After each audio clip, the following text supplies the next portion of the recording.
We have lots to talk about in today's video, including the NHL getting back to action after the holiday break. They have 8 games on the schedule tonight, plus we're going to recap all the ongoings and results from the World Junior Championships first day of action. We have a big signing in Colorado with Mackenzie Blackwood, some trade talk around teams like Montreal, Toronto, Edmonton, Minnesota, Dallas, and a few others. Plus, is Primeau done with the Montreal Canadiens? They've recalled a prospect goalie to take his spot and to give him a chance to play. It looks like Primeau's going on waivers, and time in the NHL may be coming to a close. We'll discuss all that and several roster updates coming up next.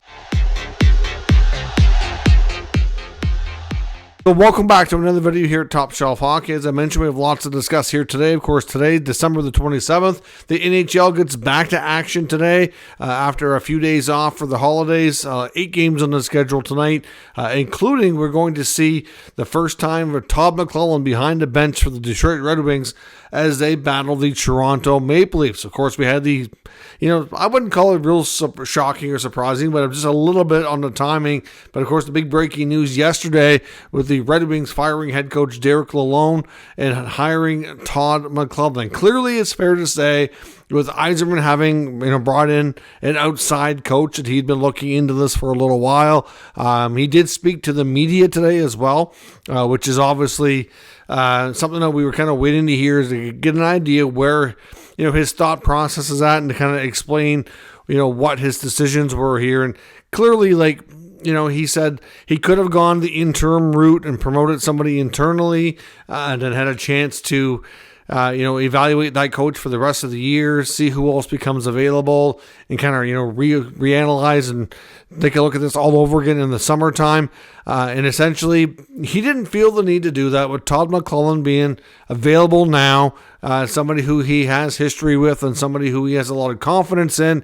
He didn't feel the need to go that route and was comfortable hiring McLellan on a, not on an interim, but on a full-time basis, and giving him a contract for a few years here to kind of see where this goes. He says, obviously, McLellan's going to need time. The team is not where they want to be. He could tell that, the last couple of weeks especially, that the team seemed to be very, very frustrated, and the coaching staff clearly were having a difficult time getting the team to perform. You could tell that the energy was just kind of sucked out of them, and that something had to give in Detroit. And unfortunately, a lot of times when that happens, it does end up being the coach. This is only the second time during the Ilitch family's ownership of the Red Wings that we've seen a change of coach mid-season. They typically do not like to do that. They typically are very patient.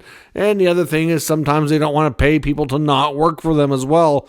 In the case of Lalonde, no, he was on an expiring deal, so it won't be for very long. At least Todd McLellan had a chance to run his first practice today. Yzerman spoke to the media.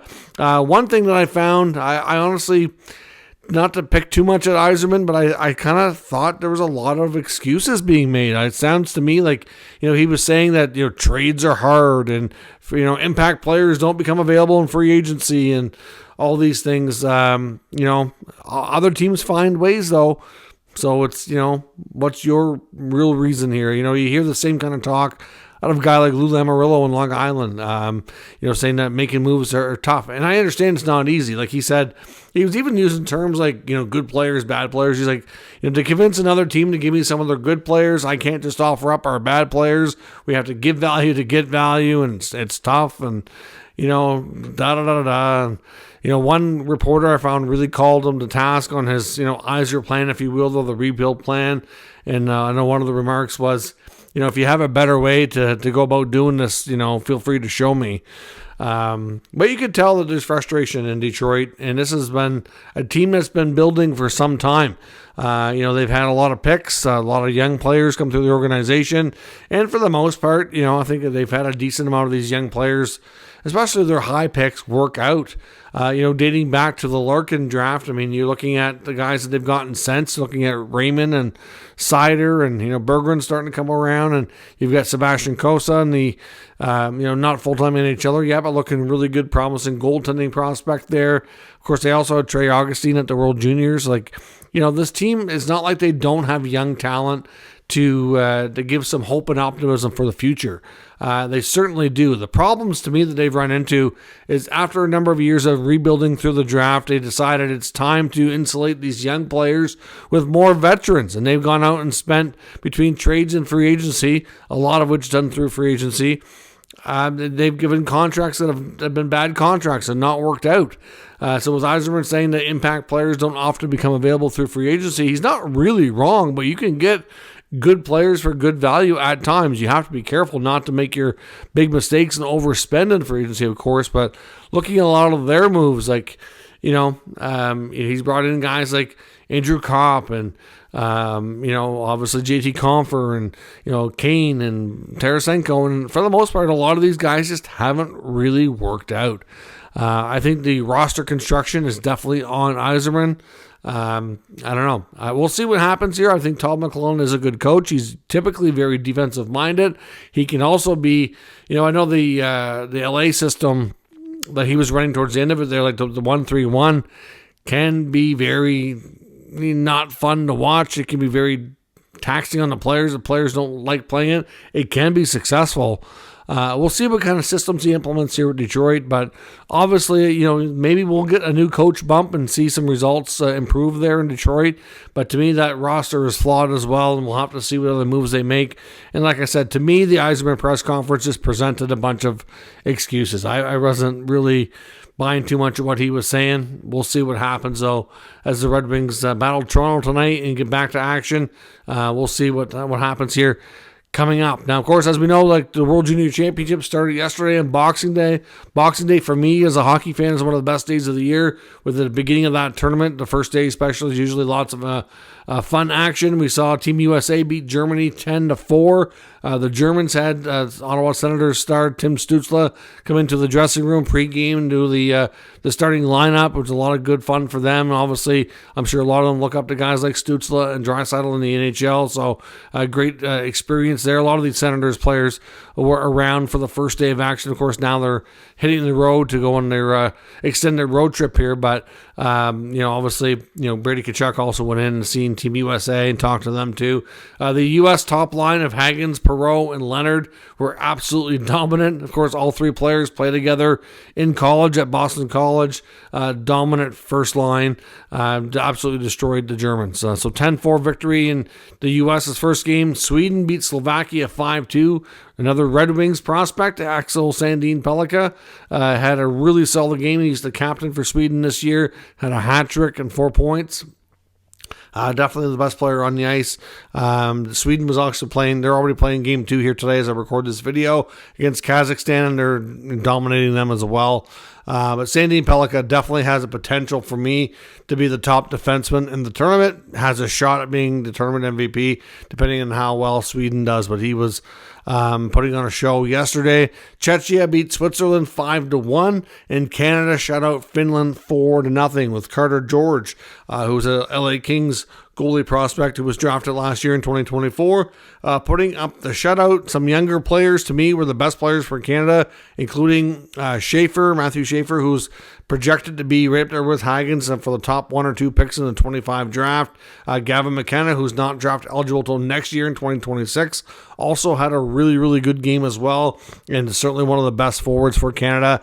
Leaf prospect Easton Cowan scored a big goal and was definitely going to be one of the main players they rely on heavily moving through this tournament, no doubt about that. Lots of other roster moves and injury updates as we get ready to go back into NHL action here today. Vancouver Canucks head coach Rick Tocchet confirmed that Captain Quinn Hughes and one of their top centermen, Elias Pettersson, are both unlikely to play tomorrow. Both are still dealing with injuries and need a little bit more time. The Maple Leafs are going to be without Austin Matthews tonight. He's not in the NHL lineup for the Toronto Maple Leafs and will miss at least one more game.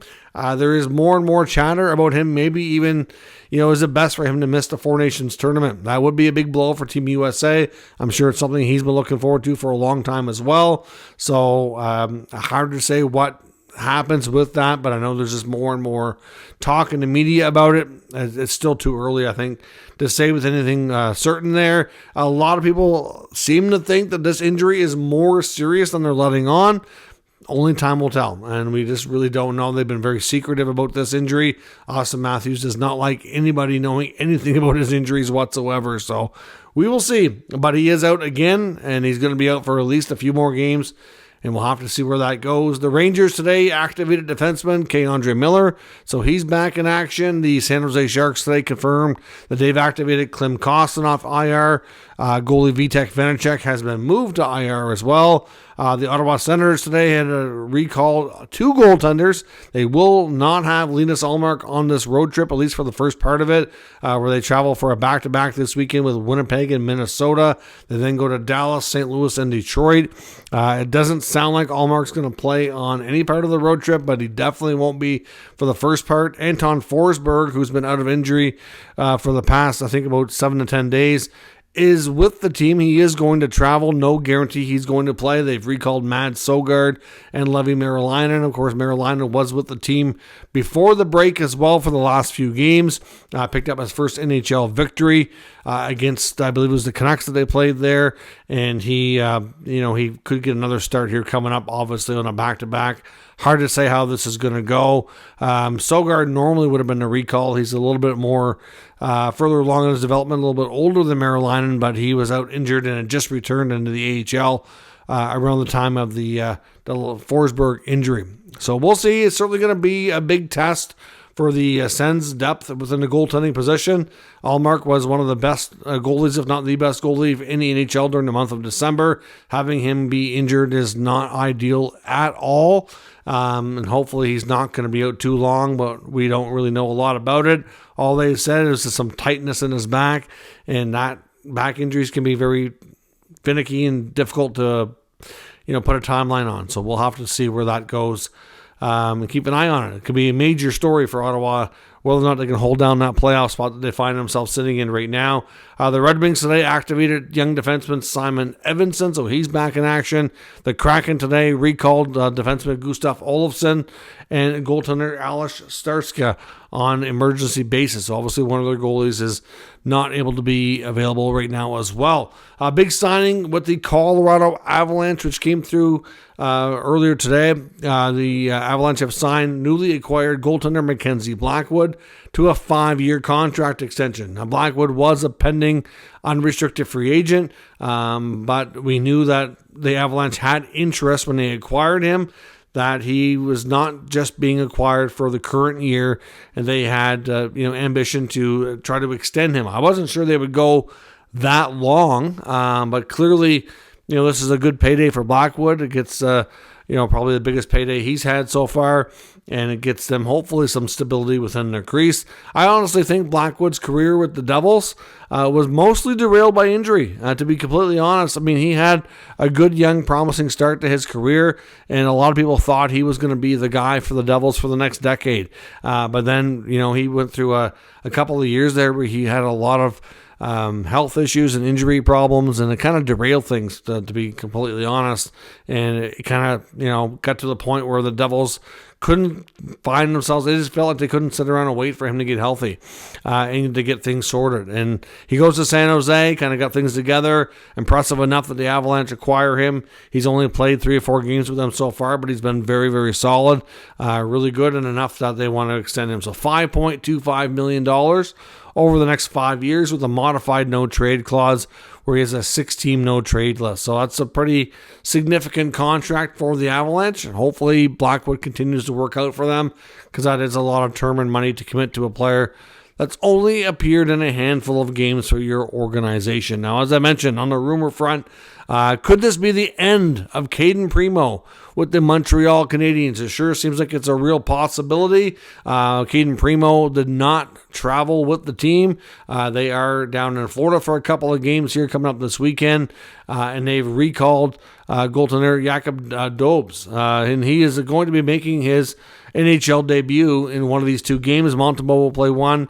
He will play one. So clearly, if Primeau is healthy and they're bringing up a younger prospect goaltender to give them a chance to play a game instead of putting him in, that goes to show you just how much confidence they have in him, which is absolutely none right now. He's having a horrible season. Clearly, Primeau is a player that they've invested a lot of time and effort in helping him develop since his draft year. Of course, he once upon a time was looked upon as being a draft steal, drafted as a really late draft pick all those years back, now 25 years of age. Primeau has had his moments in the AHL where things progressed and looked good. Obviously, last year they carried him onto NHL level because they didn't want to put him through waivers. Jake Allen, Sam Montembeault, and Caden Primeau was the three-headed goalie monster in Montreal, which wasn't really ideal for any of them. They ended up trading Jake, which I do honestly think they have regrets over. That's just my own personal opinion, because the talk has been really for the good chunk of this year that they need a veteran guy to mentor Montembeault and to stabilize things there. And, well, I'm sorry you had that guy with Jake Allen, and you chose to protect Primeau, who was very inconsistent and never really looked for sure that he was ready to take on a full-time role, in my opinion. But, I understand you're drafted and developed goalie. You put a lot of time and effort in.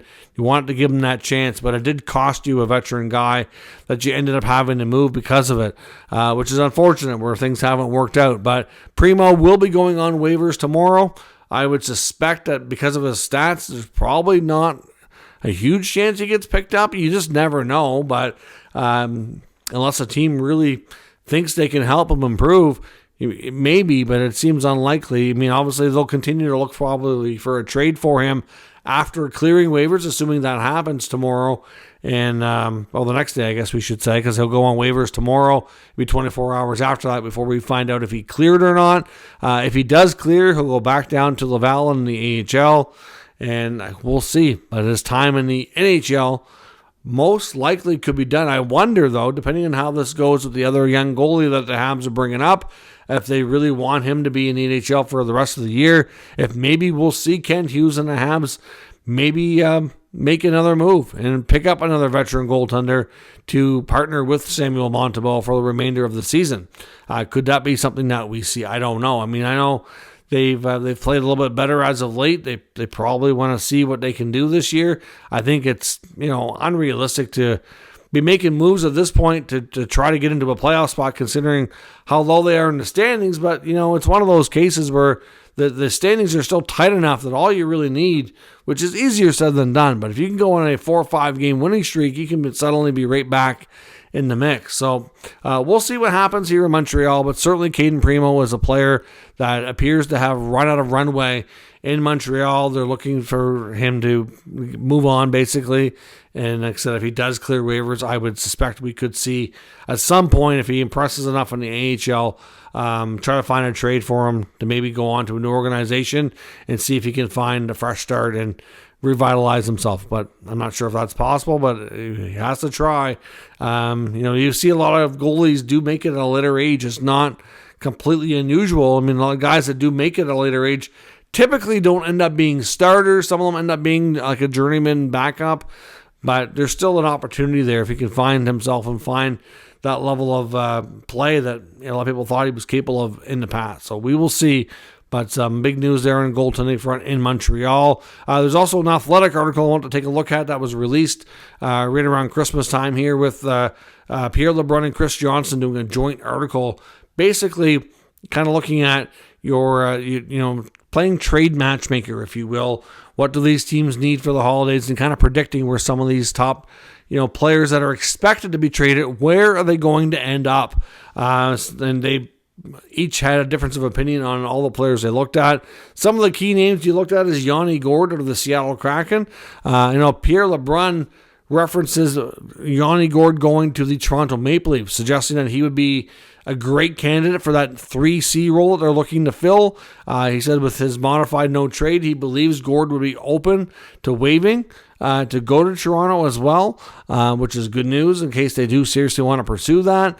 We do know that it's not an absolute given that the Kraken move him. I think there's some chance they discuss maybe extending him, but as far as we know, that hasn't happened here as of yet. But Yanni Gourde's a former member of the Tampa Bay Lightning, a player they've seen a lot during some of their playoff runs, and who was a big part of that third line in helping Tampa win the Stanley Cup before. So certainly we know he's capable of it. He's a great playoff performer and could be a great addition for the Maple Leafs for sure. Now, Chris Johnston, on the other hand, suggest the Vancouver Canucks. Now, we know the Canucks jumped the gun early, as Jim Rutherford likes to do, and got Elias Lindholm last year to be a 3C. Was certainly a more qualified and overpaid 3C, but, at the end of the day, he did find a way to contribute to the Canucks' success, even though they weren't able to keep him longer term.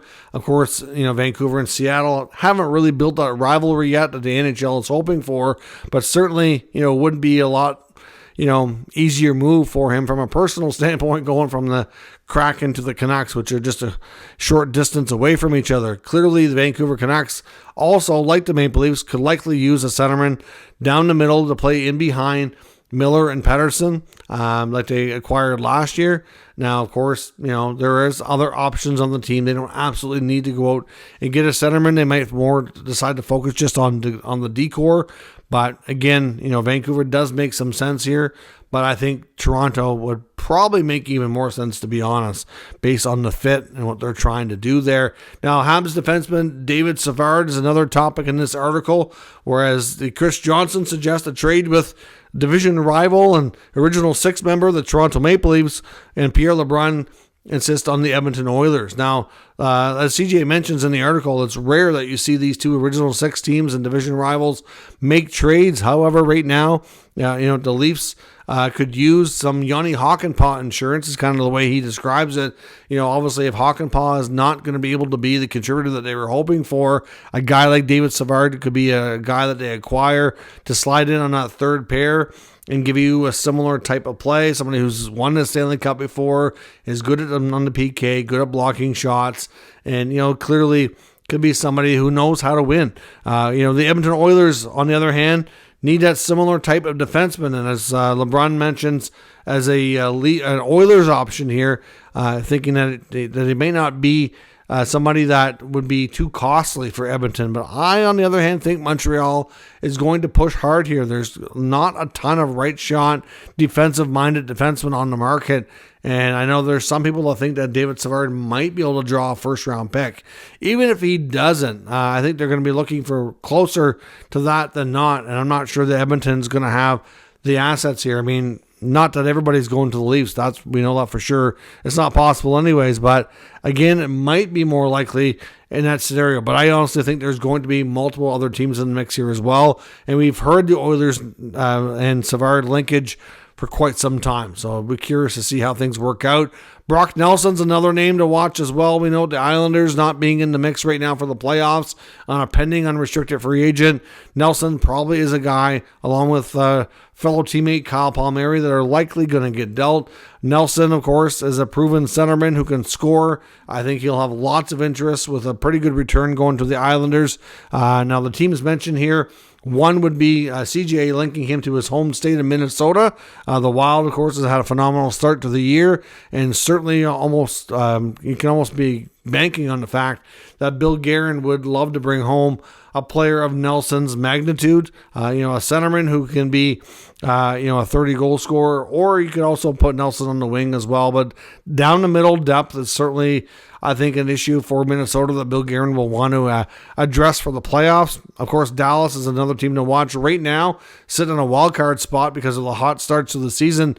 4 teams like Winnipeg and Minnesota, and of course the Avalanche are in the mix there as well. So Dallas could possibly end up being a wildcard team and might end up with a really tough opponent in the first round, similar to what they did last year, even though they were at the top of the division, having to go on against the Vegas Golden Knights. But Nelson could be a great addition there as well. Both teams have some interesting assets that might be able to work here for the Islanders. It's hard to say, but he's certainly going to be another player to me that will drive a good return for the Islanders, and somebody who's going to be in high demand.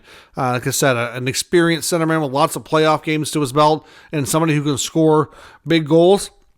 There's no doubt he will get lots of interest. We even had heard him linked to some other teams as well.